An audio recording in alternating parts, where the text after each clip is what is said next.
Welcome to Something to Talk About from the Bainbridge Island Senior Community Center. We are very happy to have you here. We're going to be talking with Adult Services and Research Librarian Tressa Johnson from Kitsap Regional Library, Bainbridge Island Branch, very shortly. But first, I would like to thank Fieldstone Communities of Bainbridge Island for sponsoring these programs. Most Mondays, Wednesdays, and Fridays on Zoom, and sometimes also in person. Fieldstone is located up on the Rolling Bay campus, right around the corner from Bay Hay and Feed. They have assisted and independent living and a vibrant memory care community as well. To learn more about that, or to find out about day stay and respite programs, call 206-594-1010 and let them know that you heard about it from the Bainbridge Island Senior Community Center. Also, we are meeting on the ancestral homeland of the Suquamish people, so we would like to acknowledge the people of the clear salt water who have lived on these lands and adjacent to the Salish Seas waters, plied them as well since time immemorial. We honor them and are learning from them. Thanks, Tressa, for taking the time to put together some information for us. I know we have kind of a mixed bag of a variety of things you want to touch on today, and so I will invite you to get started. Thanks, Reed.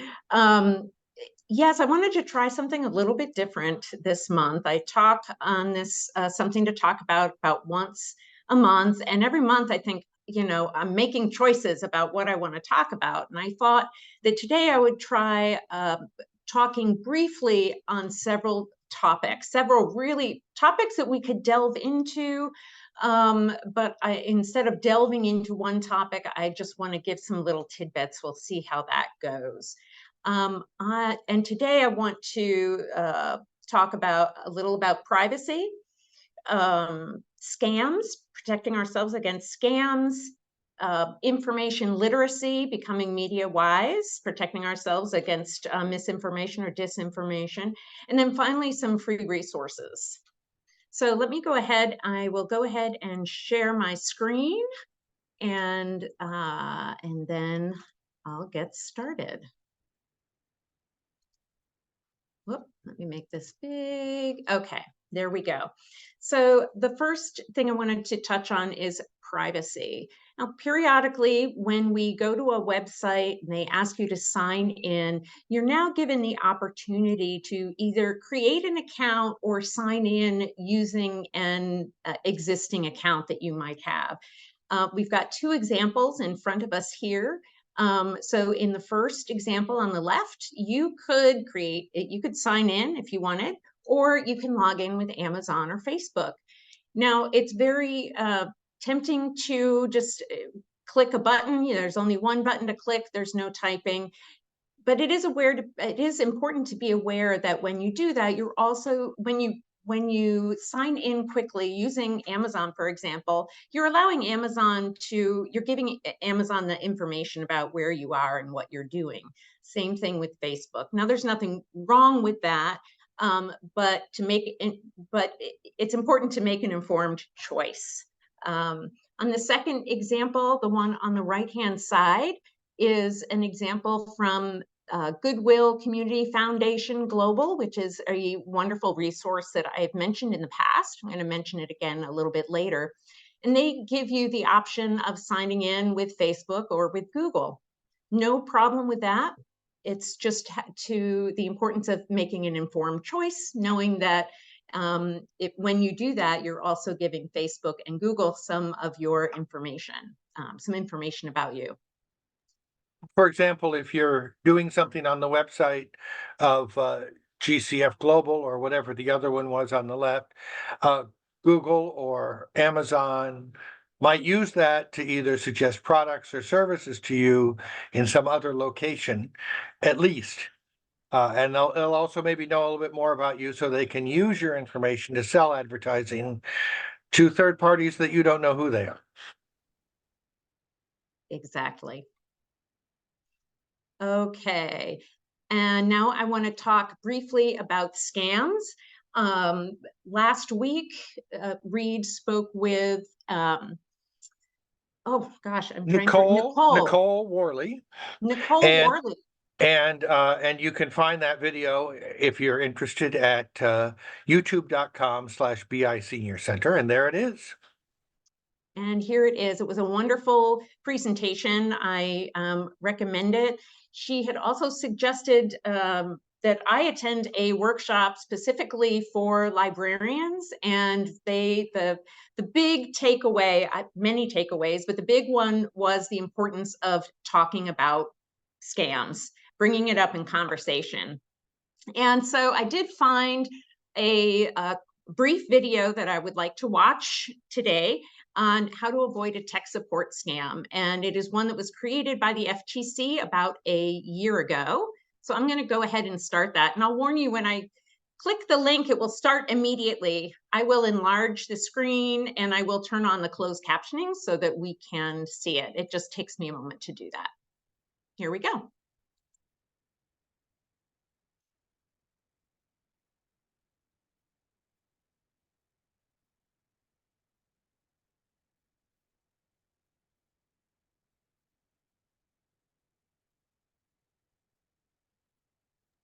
Okay, I think maybe when you shared your screen, you didn't click share audio. Okay, let me. So we're seeing the video just fine, and we're seeing the closed captions, but no You are audio. not. Okay, so let me. So I think you have to stop sharing. Okay, let me stop share. And then I think you reshare, and there's a couple of buttons on the bottom that say optimize for video and share my computer audio. Share sound, I see that. Thank you. Okay. So here we go. Here we go again. Thank you.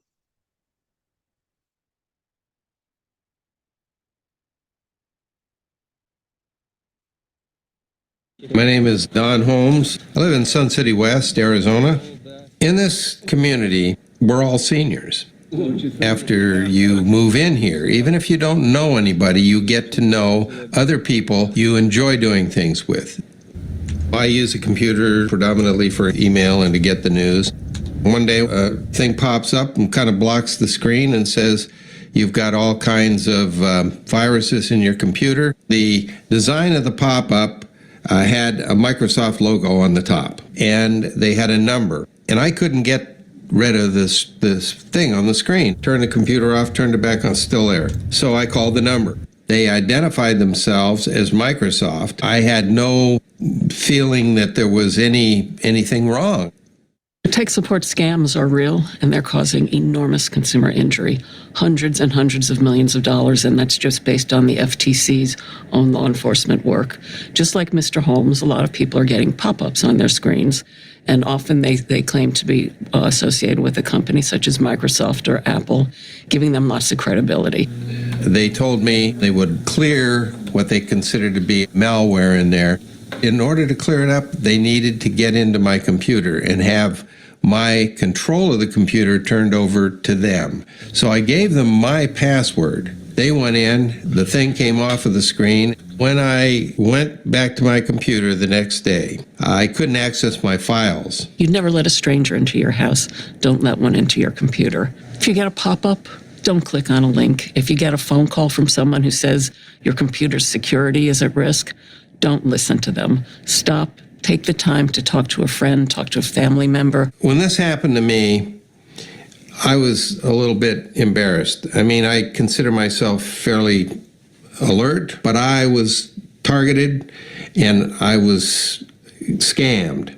I didn't really want to talk about this, but I realized that if I didn't talk about it, that if I didn't file the complaint with the Attorney General, that if I didn't file a complaint with the FTC, that I would have shrunk into myself. And by talking about it, by talking to all my friends, they're not amateurs, Don. I began to realize that they also started talking, and they started indicating that they had experienced similar things. That kind of community, that kind of exposure, it's not an embarrassment, it's just something that happens when you're a senior. You have to talk about to other seniors. what I would suggest is contact the FTC. They have a website. You can fill out a complaint online.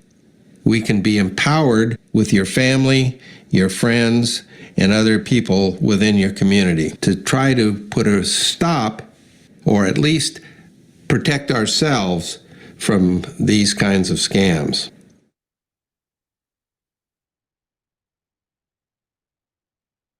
Okay.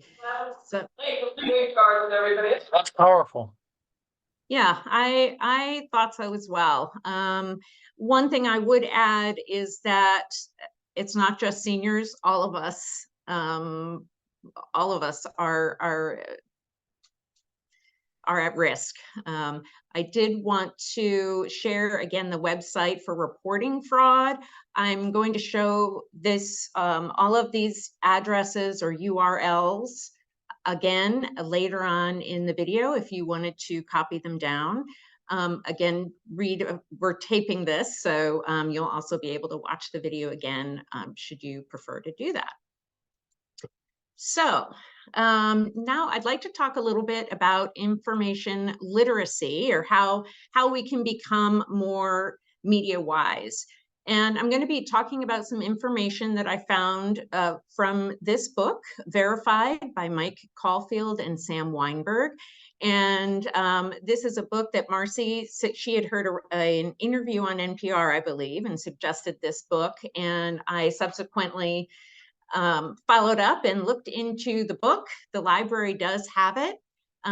Thank you, Marcy, for getting me on that. So I just want to talk for a couple minutes. This is not all encompassing. This is simply a place to begin. And according to these authors, where we tend to go, where we were taught to go when we see a piece of news, and this was pre-internet, was to look, does it look credible? Does it feel authoritative? You know, could this be true?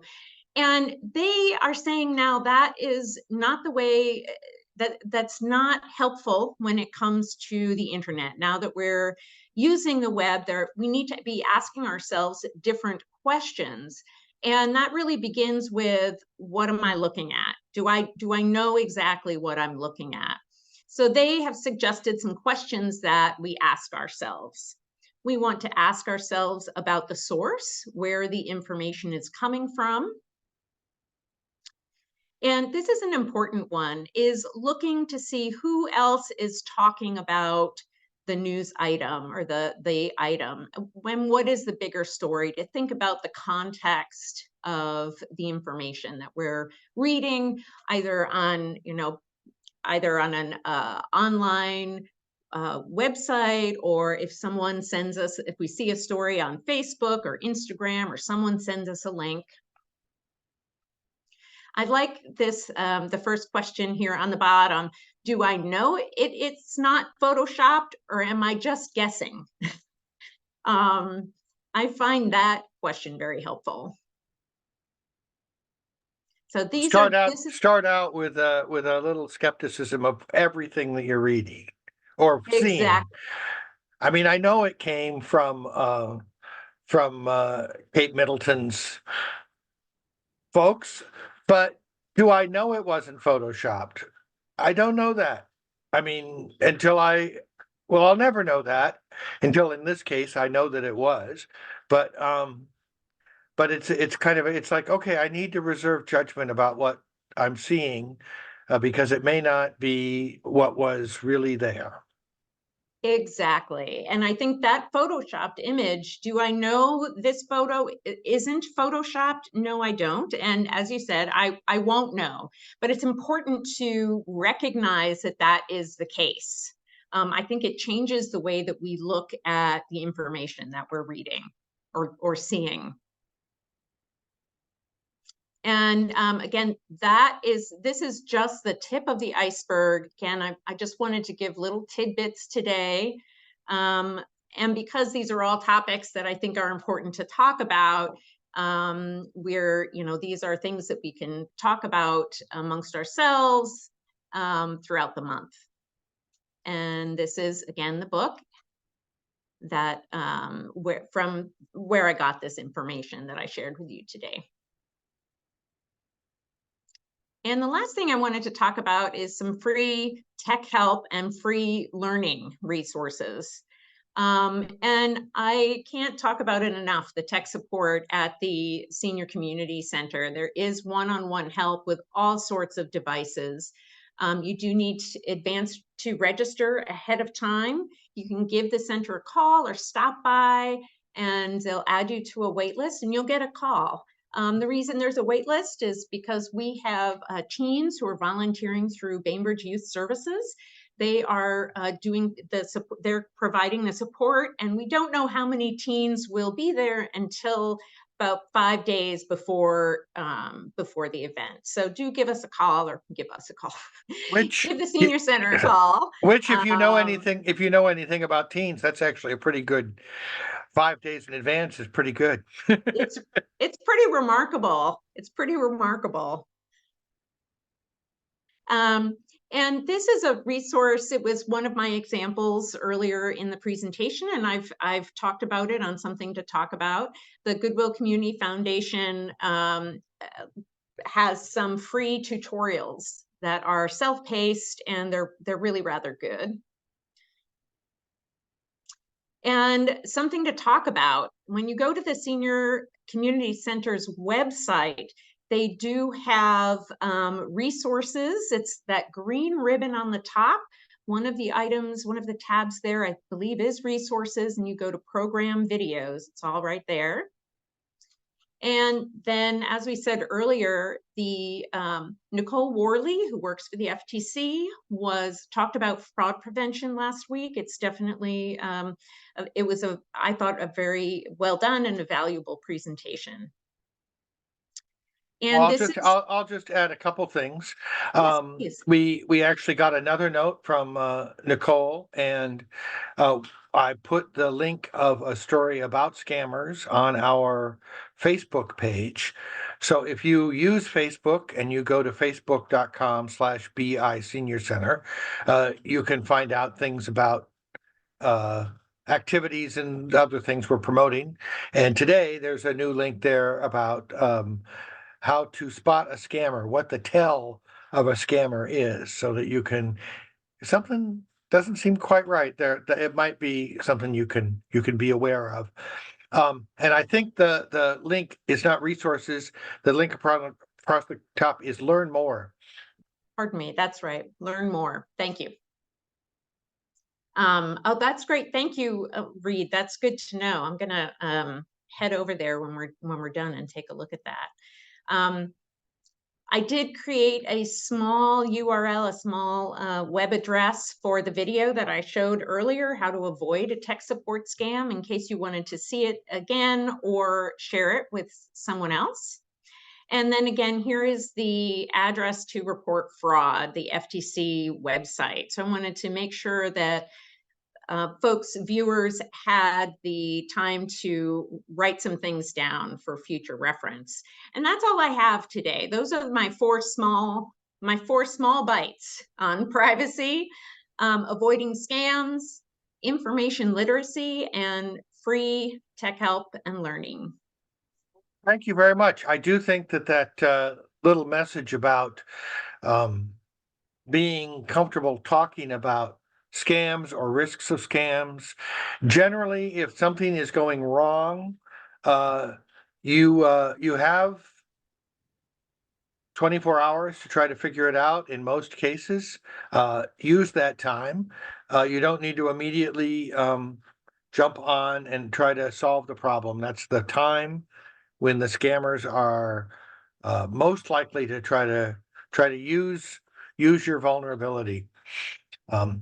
I do know that, like I shared with Nicole in the conversation last week, that it's kind of spooky. I was a few years ago now, but I was in the middle of trying to reset a password on my bank account site, and there was a email I got in the middle of this kind of panic of resetting my password that looked like it was from that bank. It had the logo, just like the fellow in the video was talking about having Microsoft. So I started to answer its questions, and realized a moment. I mean, it was close. I realized I'd just given them a lot of information, and immediately called the number on the back of my bank card and closed the account. I don't know whether I would have been compromised, but it just was too close for comfort. And it was because I was trying to do it right now. Right. It was, and it's, you know, it is, we're all at risk here. These scammers, they are professional. And I think I want to keep talking about it, talking about scams and different scams that are out there, because it's just it's so easy to fall for them.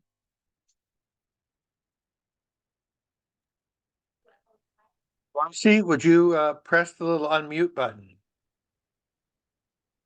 There you go. There Yeah, it there is. you are. I just downloaded a new version of Zoom. I don't know where the buttons are. I just wanted to add, I missed the FTC last week, so I caught up yesterday, and after that I ended up looking up something online and did an entire thing with the ARP. The AARP has a very good thing on scan. They have examples you have never thought of, and that's part of amazing things that are going on out there. Trying to be ready to be forewarned is you really need to catch up nonstop on every source you can find. Right.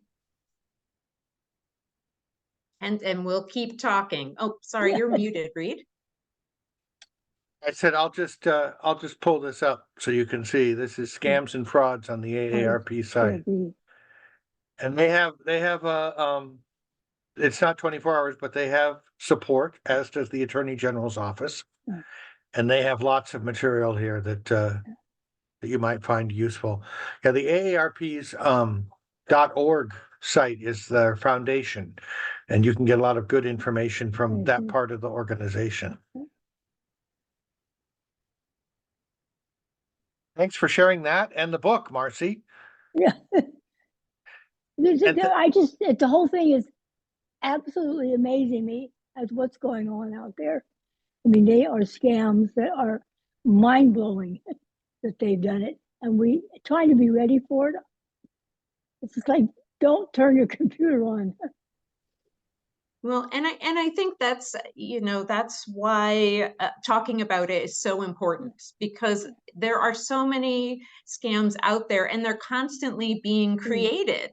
So the more we talk about it, the more we're aware that they are there, and we can be wise about what we're seeing. Repeat another thing from last week, which the FTC has a website called identitytheft.gov. And if you go to that site, if you feel as though your credit card or your social security number or something has been compromised, you go through a questionnaire and it will give you suggestions about the next steps to take to try to thwart the identity thieves. Thank you. Thank you very much for this information, and we always appreciate you helping out with the programming and giving us advice and letting us know that there's stuff in the library to help. It's always my pleasure. Yeah, Tressa, it's always been a pleasure to you come on. Thank you, Marcy. Bye-bye now.